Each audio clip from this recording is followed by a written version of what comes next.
Welcome to Select Your Next Chapter, Volume 2. If you're just randomly starting here and you didn't do Volume 1, okay, I will do a little bit of backstory, but for those who listened to Volume 1 already, don't worry, I'm also including extra details, so it won't be boring for you. But come on, if you're just jumping into Volume 2, what are you doing, silly kid? Go over, listen to Volume 1. Okay, anyway, Frank had been running for 7 days straight, but not before taking care of a few things that we'll get into. You see, just 2 weeks ago, Frank, who at the time was going by Kevin or Kay, had been a relatively ordinary person. Not ordinary compared to most people, but ordinary compared to, well, I don't know, shape-shifting aliens.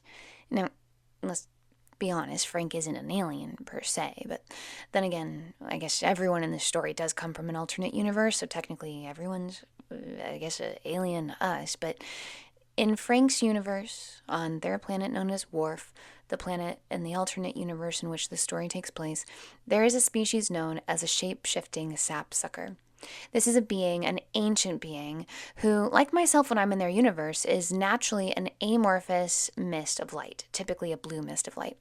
But unlike myself, the shape-shifting sapsuckers can just take on any shape of any creature, known or unknown. Treaties have been in place for a long time in this world, making it illegal for them to impersonate humans. And that's exactly what Frank had been up to the past 20 years, passing off as an odd but beloved member of the Higher Falls community, a town on the planet Worf, similar to any town that would be in what our upstate New York is.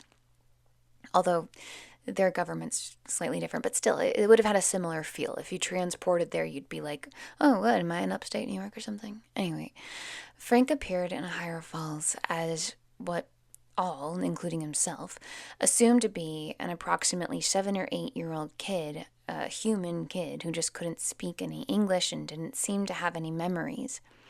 And it's true that at that time, Frank had no memories, but after a near-death experience that occurred just outside of a portal created by the quantum untangling descaler Cud 1 week ago, Frank's memories came flooding back.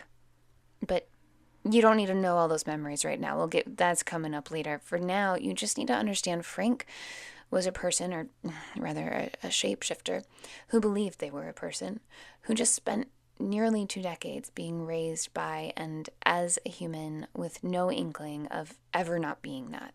None whatsoever. A person who was considered strange but well-loved. A local barista and a struggling entrepreneur with a secret gambling side hustle that actually had made Frank relatively wealthy.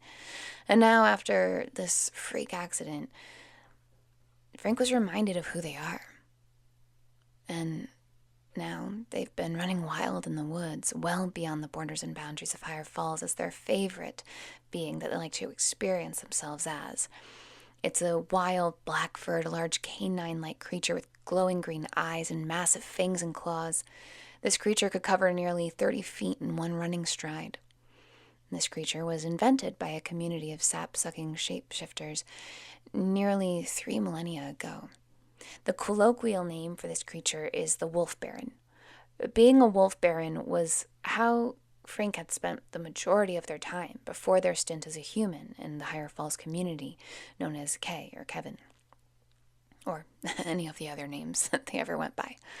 Being Kay was actually part of a secret mission. When they were in that human form, they were actually on a secret mission, and it was so secret that they themselves were forced to forget.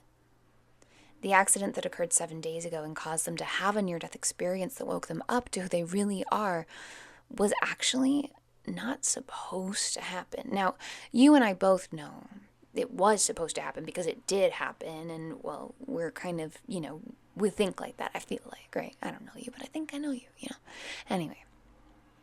But rather, what I mean is the idiots, I'm sorry to call them that, but the beings who forced Kay into his top secret mission, they're not really idiots. They didn't have the full foresight, and they thought they did.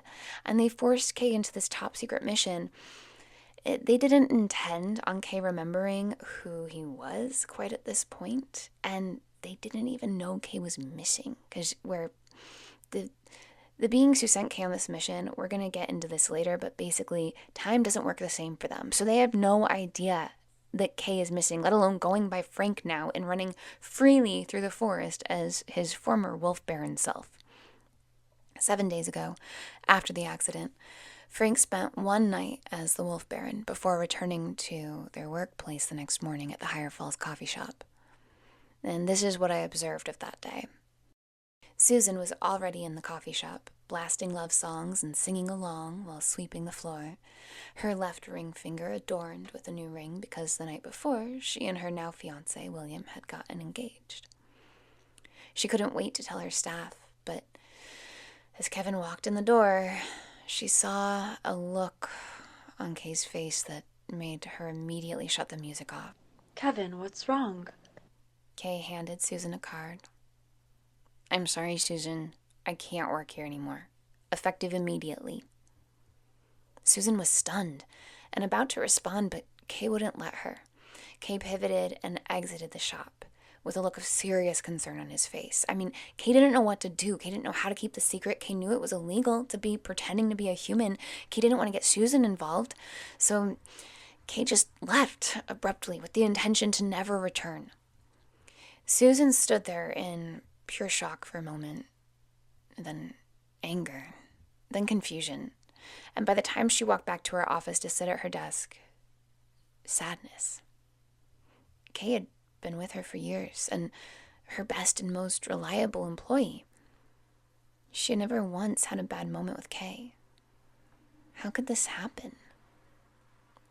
As she opened the letter, Kay was in the back alley already and transforming into a dove and flying well beyond the town forest line, where he now touched down and transformed into the wolf baron known as Frank, where he ran for 7 days. 7 days of forest, 7 days of tree sap, 7 days of freedom, 7 days of not needing to fit in and force himself to try to feel at home. He was at home. Knowing himself as a shape-shifting sapsucker made his own body feel like his home. Running freely as the wolf baron, not needing or requiring anything from anyone outside of him, that was, at least at this point, that was Kay's home. Frank's home. But after 7 days, the thrill of the run wore off. Frank knew there was a reason he was placed in Higher Falls. Frank knew there was a mission. Knew that those who forced him into this mission had no clue he had awoken far sooner than they could have imagined. Knew that he had to go back to Higher Falls just for a little bit to make things right. Ding!